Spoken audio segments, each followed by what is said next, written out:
Spoštovano občestvo, rečem vam, čudovito je gledati neokrnjeno naravo, se sprehajati skozi gozd, čistiti pljuča, čistiti misli, čistiti telo, uživati v pristnem vesoljnem duhu na zemlji, se oddaljiti od stresa, ki nam ga ponuja sodobna slovenska in svetovna družba, se sproščati, na ta način zagotavljati zdravilno vibracijo v Čudovito je uživati, čudovito naravo. Brutalno pa je videti to, kar je naredil človek, oziroma kar počne človeštvo.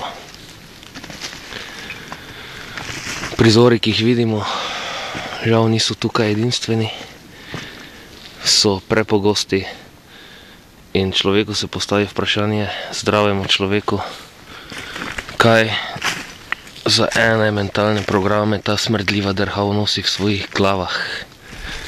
Dostikrat tako pogovorno rečemo, da imajo takšni ljudje vakuum v glavi.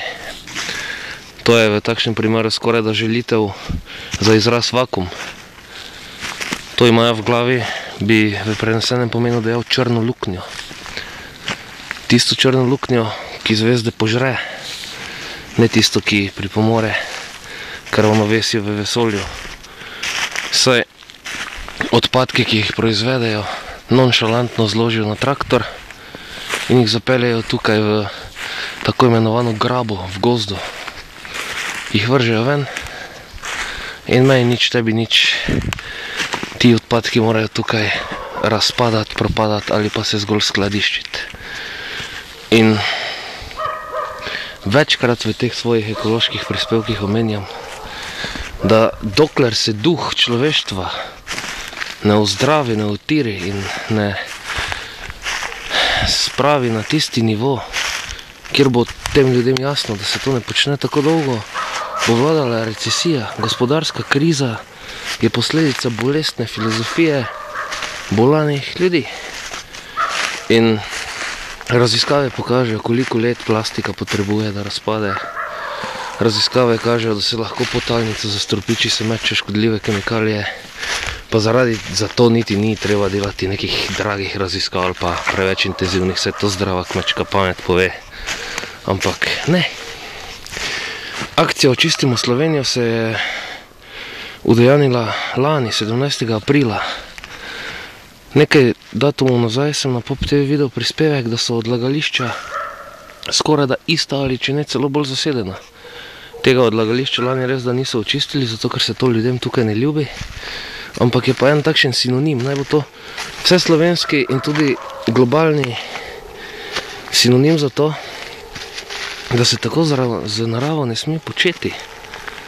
In, tam je celo streha od avtomobila, niti nisem videl do sedaj, sod, potem opeka, potoči, cigli, najdeš kar marsikaj, in tam je čevl.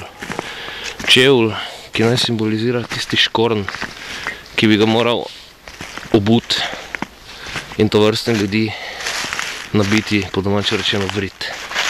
Ker konc koncev, tudi či stari zagamanci, stare zagamanke, to delajo nekako argumentirajoč, da je to na njihovi zemlji, uničujejo planet za nas in naše potomce in potomke. Torej, pri tako malih zadevah, kot je tukaj vidno, se začnejo velike tragedije.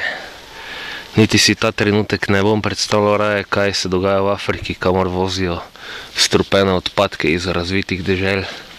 Pa ni čudno, da je vse povsod beda, kretenizem, kriminal, propadanje in potem, ko pa pride do posledic, pa čudenje. Joj, kak se je to lahko zgodilo.